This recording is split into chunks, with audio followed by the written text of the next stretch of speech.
What's going on, guys? Welcome back to the channel. This is John Cope from Cope Racing Transmissions again, coming to you with a great technical video. This is going to be on 727 and 46 RE.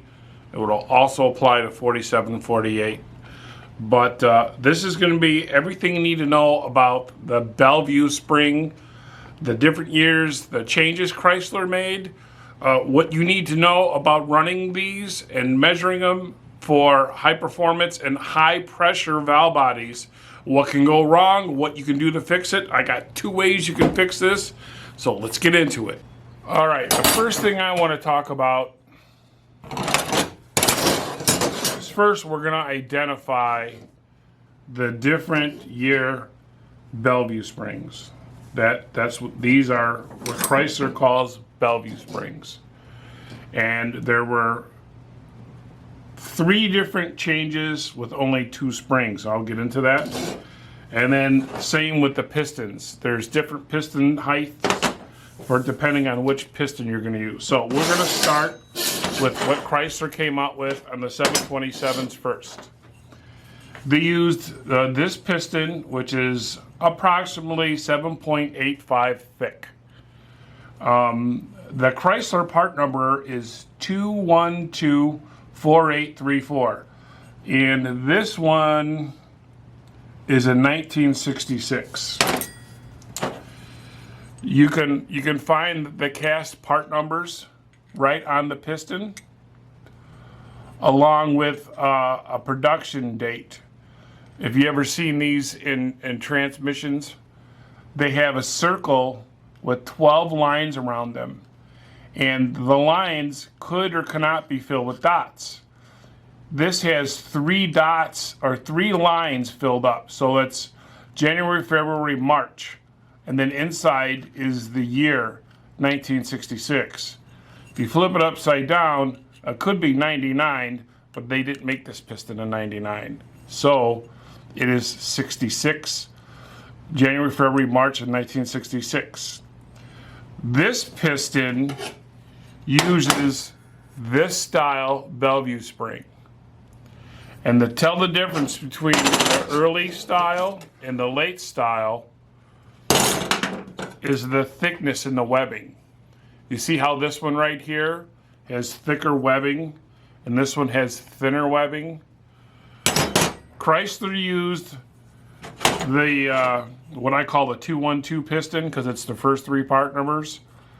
They used the piston that measures 785 and the thin webbed Belleville spring from 1962 to 1974, if I got that correct. So that's when this one was made. Then in 75, and I hope I got my year right, but I believe it was 1975, Chrysler changed the part number on this piston to 374 3623. 374 3623. And they made the piston taller. This piston measures 8.35 thick. How thick the piston is when you measure it here. So when they made the piston taller, the Belleville spring that has the thicker webbing is actually shorter in height. If you take the two Belleville springs a different year and you put a flat, what do they call it? What am I looking for? Straight edge. If you put the Belleville springs down and put a straight edge on, or just look at them at their correct angle, you will see that the thick webbed 75 and above is shorter in diameter than the tall one. You're not going to be able to see it on the camera, but take my word for it. You can even just set them like this and feel that the thin webbed, the early design is taller, and the thick webbed later design is shorter. That's why they got 2 different pistons to accommodate that. You really can't swap the 2 around. You either have to run the 374 piston in the thick web, and then you run the 212 piston in the thin web, which is taller. This one's shorter. If that didn't click, go back and watch it again. So that's how they did it for the 727s. And they use this on some of the early 518s and 46RHs. When the 46RE came out, they went back to this early design. Why, I don't know. But when they went back to this early design, they didn't go back to the old part number. Chrysler left the 374 3623 part number on the piston. So you can have that same part number with two different heights if you dabble both in 727 and 46REs and 518s. But here you can look and see the date. And this also is January, February, March. This was built in March, or casted in March of 73. So I know this 374 piston is not out of a 518. So that's the date will help you identify that. So now you know what Chrysler did in the different years there. I want to talk about the correct way to measure the clearance between the Belleville spring and the piston when it's in the drum. A lot of people, it's not really so much that you need to do this. I mean, you need to do it all the time, but it's really more critical when you have a high pressure valve body, or even a reverse manual set at 150, or to my trans brakes set at 200. The higher the pressure, the more critical this end play is going to be. So I'm going to put one together, and we're going to measure the end play. I'm going to move the camera over here a little bit. So this very first one, we're going to do Chrysler's Early, the first design. Let me get my camera right, just so you guys can see it good. Get that in the middle as best as I can. So I'm going to put this together with no lip seals, just to make it easier for this to go together and come apart quickly. Put my spring in there, or my piston in there, the early piston, and the early Belleville spring. If you have an early 727, these spacers are steel. Then they change it to plastic.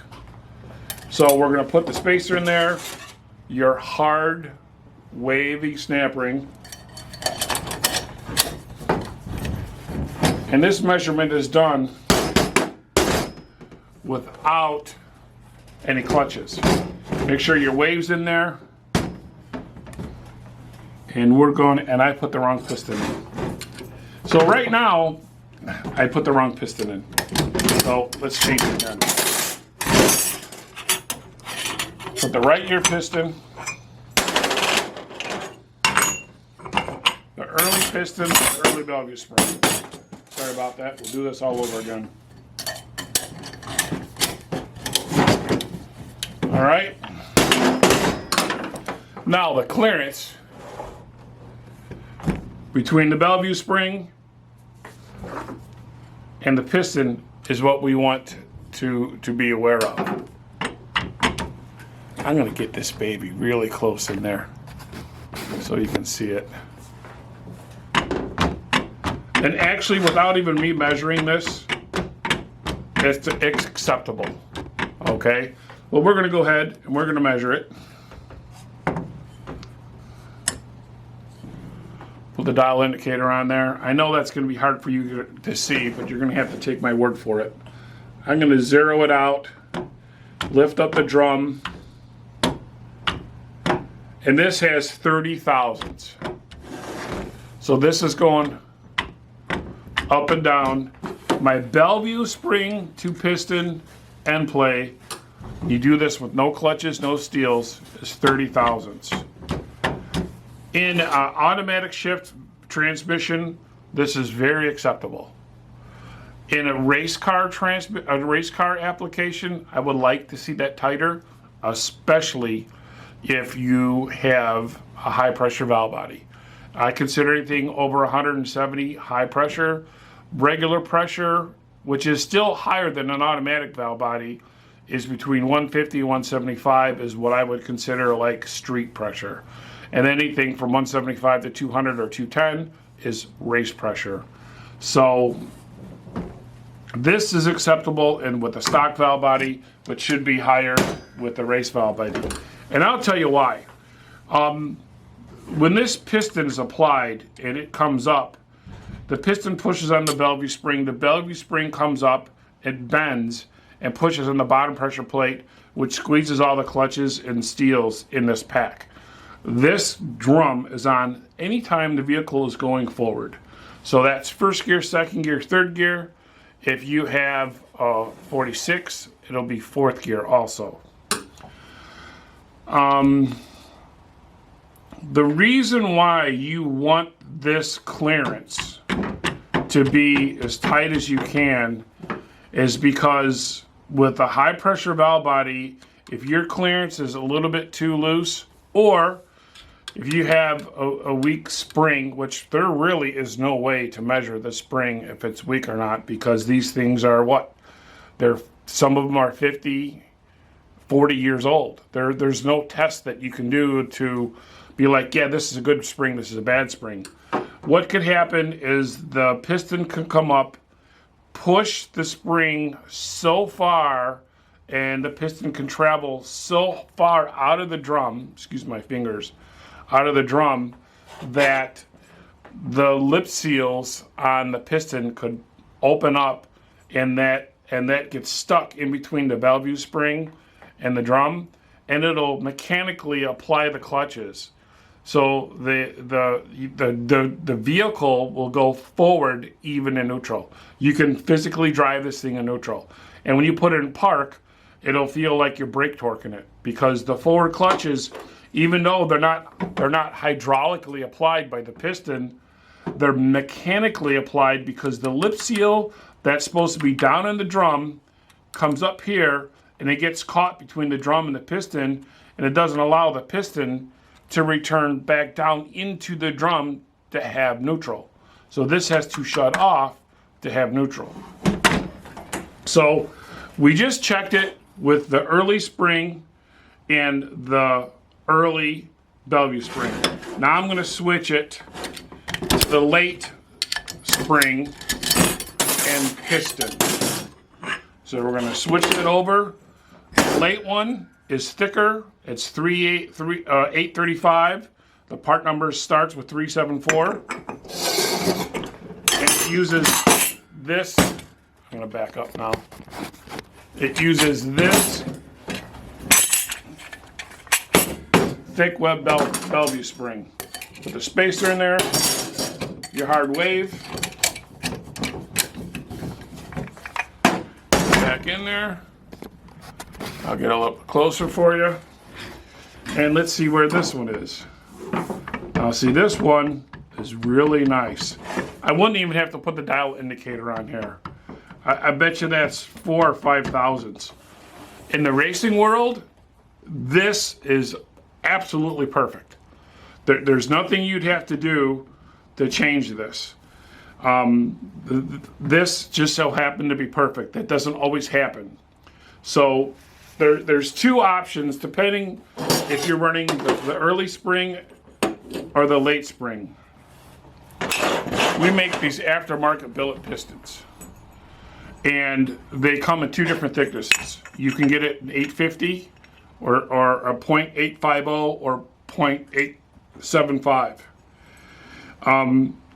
If your slop was, your end play was too much in the later style, this piston, the 850, would go good with this, because it's just tall enough to take up that clearance.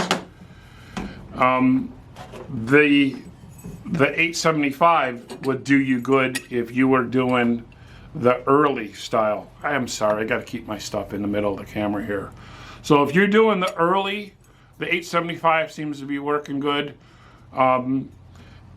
It really works good on 46, 47, and 48s, which is the early style that Chrysler reused in the 90s. And all the way up until they stopped making that transmission in 2006 or 7. So what I'm going to do is I'm going to set this up and show you what a sloppy piston looks like.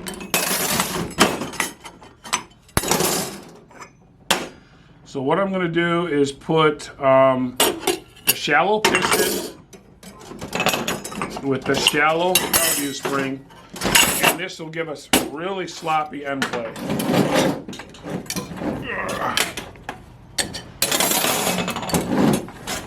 My spacer.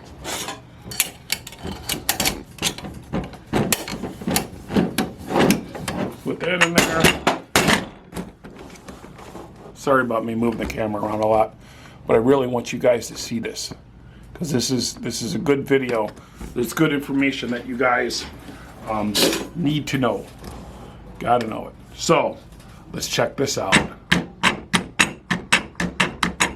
Loosey goosey, sloppier than a Chicago whore. Let's measure it.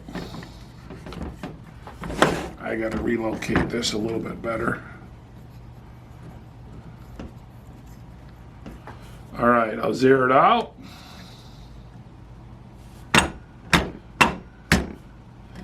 And this one is 54 thousandths. I wonder if I can do this way. See how sloppy that is?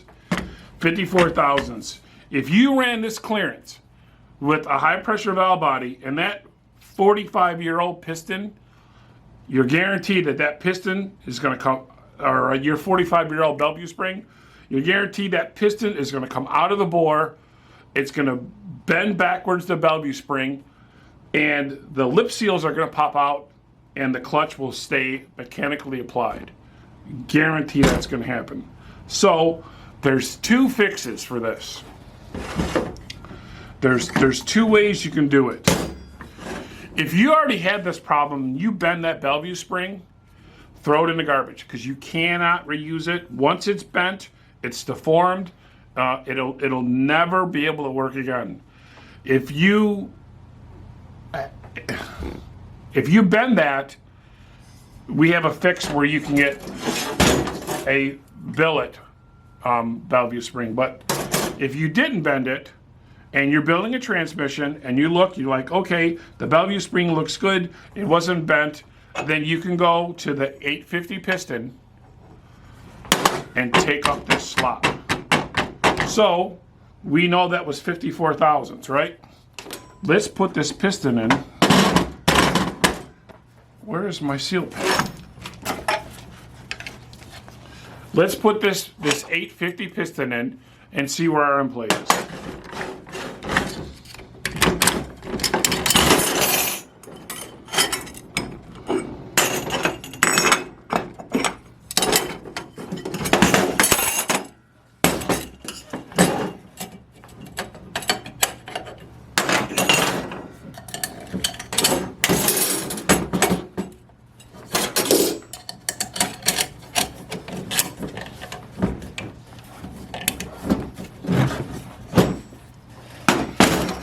All right, 850 piston. There's no end play. There's a zero end play. I get absolutely no movement, which is what you want. You don't want it too negative. You do not want to fight putting this wave snap ring in. You want it to go in with your fingers, like I put it in. If you're trying to bang it in with a hammer and a screwdriver, that's too tight. But this has just got just enough preload on there where this is set perfect.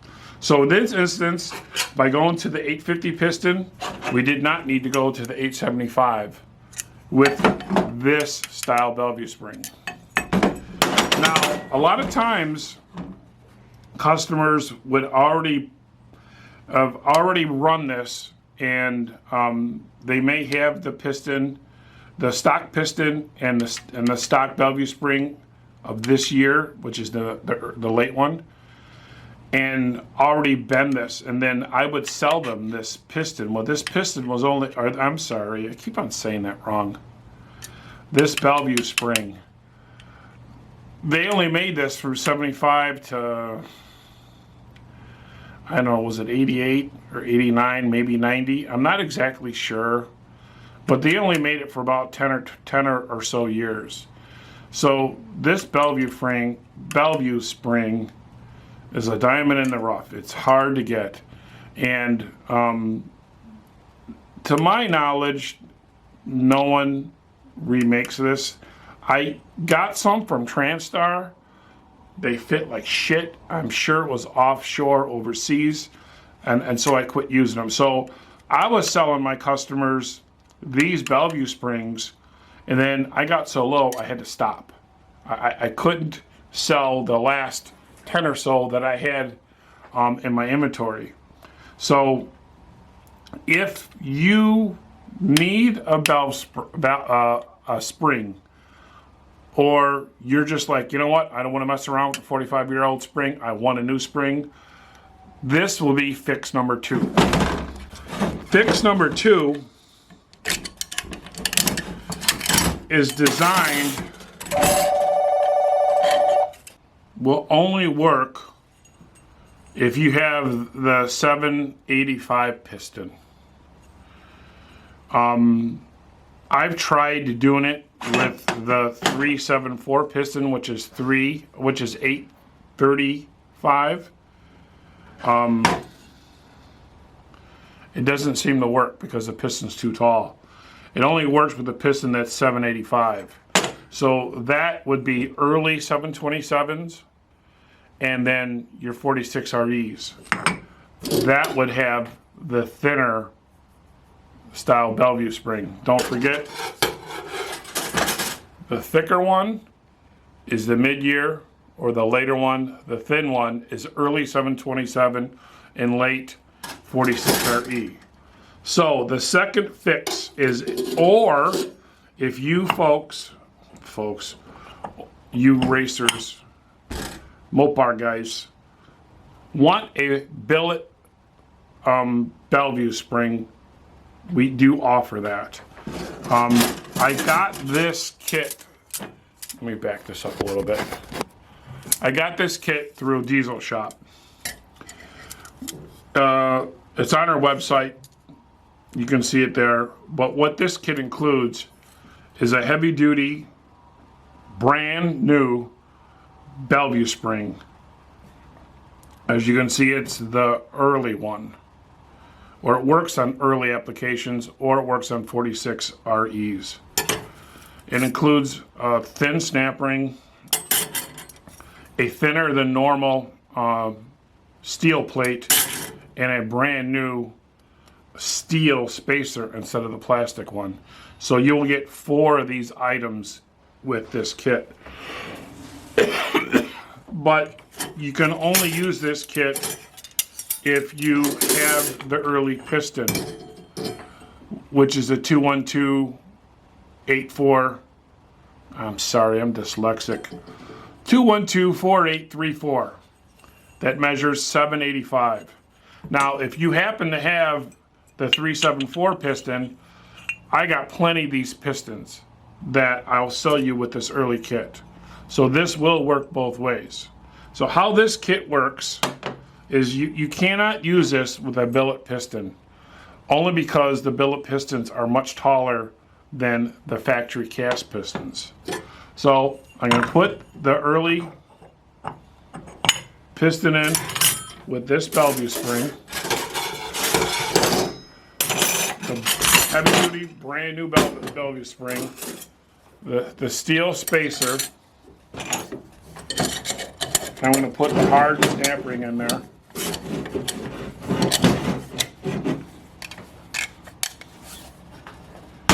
And if you see this,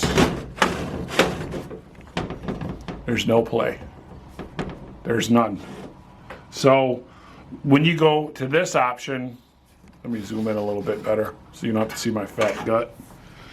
With this option, you get the benefits of having a brand new Belleville spring. You're going from the steel spacer, or from the plastic spacer to the steel spacer. Then they give you this, I don't even know what it measures. Let's see what this snap ring measures. They give you this flat snap ring, which is 63 thousandths. You put your bottom pressure plate in, your 3 clutches, or your 3 steels, 4 clutches, and your other pressure plate. Then you would put this snap ring in. And when you lift your clutches up and down, you want 20 to 30 thousandths in all applications, regardless of what valve body you're running. With this snap ring, which is thinner than the stock ones, it'll give you what you're looking for. But if for some reason, if that is too tight for your application, they do give you a choline steel, which is thinner than stock. This measures 61 thousandths. So it's 8 thousandths thinner than stock. So you can get your end plate, your 30 to 40 thousandths, where you need it. Like I said, there's 2 ways to fix it. If you think that your thick web Belleville spring is good and there was no issues, I use these all the time. I do not have a problem using this piston if it's 40 years old. I don't care. Because it's the best.